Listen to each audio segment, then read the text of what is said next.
Good morning. About 10 minutes before the top of the hour, you're watching your weather today. And we want to find out the latest information that's happening in the tropics right now. Here's your tropical update. Let's take a look at it right now.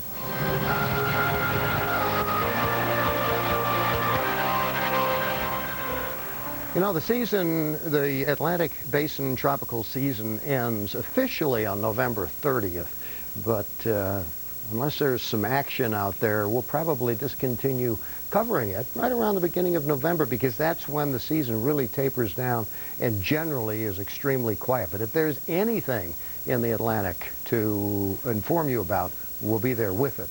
But we still have several weeks of activity in the Atlantic, and the Gulf of Mexico is looking fine right now. And as you look out toward the Caribbean Sea, we're in pretty good shape here as well. Just some scattered thunderstorms and convection around the Bay of Campeche. That's about it.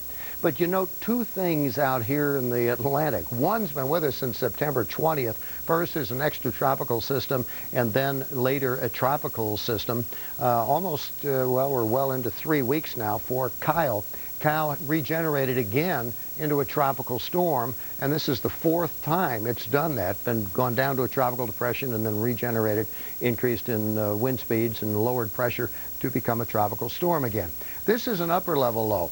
Right now, no concern, but over time could become an extratropical system, and then with a surface low associated with it, could potentially pick up tropical characteristics. So we'll be watching both of these two entities over the next several weeks. Kyle is well away from any land. In fact, it's 350 miles west of Bermuda. It is accounting for a churning up of the waves out here, and perhaps a little heavier surf and higher tides than you might normally expect along the mid-Atlantic and southeast coast, and certainly Bermuda is impacted in much the same way. But it's just meandering out here, moving west-southwest currently at 3 miles per hour. And that was the 5 o'clock Atlanta Standard Time advisory from the National Hurricane Center. So we'll be watching it for you. But right now, no threat to any land areas. Neither is the upper level low, and the intertropical convergence zone is looking pretty quiet as well. So pretty good news in the tropics is once again we've entered a pretty quiet period. How about the lower 48 states? Some folks are going to get some needed rain. Others are going to get some frost, maybe some freezing tonight. Here's Heather.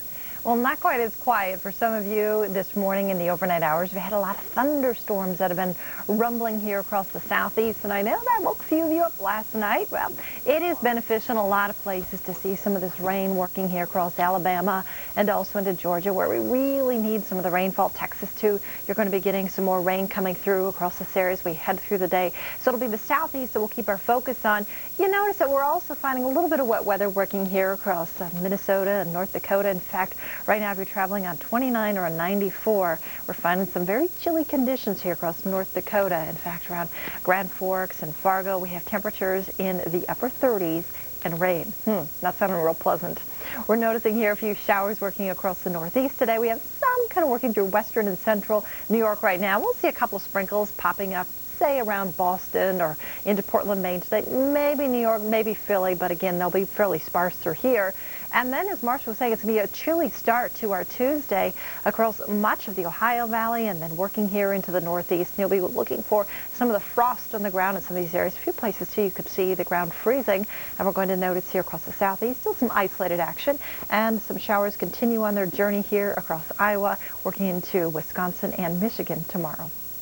Dennis, a water spout was sighted southeast of Palm Beach shore. It's probably not going to affect land. Spectacular view from an airplane, though. Yeah, they're going to see it offshore probably, but during the course of the day, they're going to find more showers and thunderstorms inland. We'll be talking about places like Atlanta throughout the midday period, afternoon thunderstorms in New Orleans, and also rumbling around Houston. We'll keep you updated. Maybe a sprinkle in Boston today. Our high is going to top out about 68 degrees. Local on the 8s next.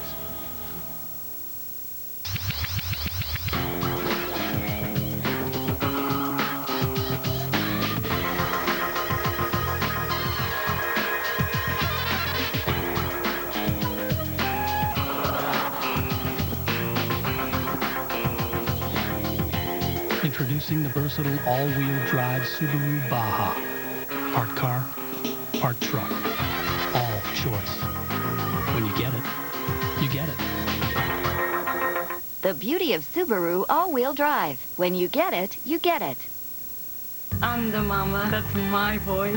My whole life I wanted to be with a mother. Mom, you're the best. I eat all the time. The kids love the biscuits I found from Pillsbury. Get this.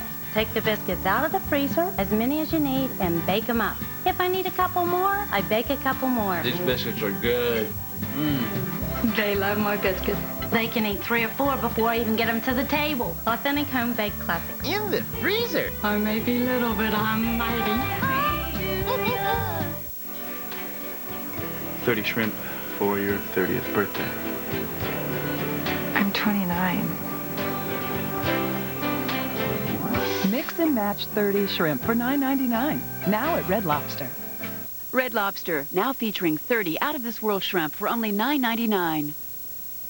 Before he grows up, gets his own place. Strong swim lily or massive meandering Isidore. Well, here's meteorologist Kristen Dodd with more. Hurricane Lily. Tropical Storm Isidore. 2 similar tracks, 2 completely different outcomes. Let's take a look at the storm's relative impacts. Isidore is blue, Lily red. Lily creates the strongest wind and surf. Isidore causes the biggest waves and the most rain.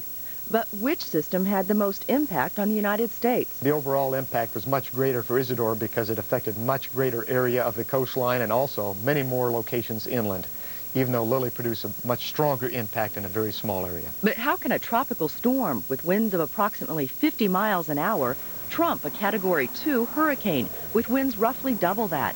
2 factors come into play. The first, size. Compact versus sprawling. The size of Lily was about 200 miles, and that's small for a hurricane. The size of Isidore covered the entire Gulf of Mexico, and that's very large for a tropical storm. And because of that, it affected everywhere from Brownsville, Texas, all the way around to the Florida Panhandle. The other critical factor is speed. Hurricane Lily moved almost twice as quickly as Tropical Storm Isidore.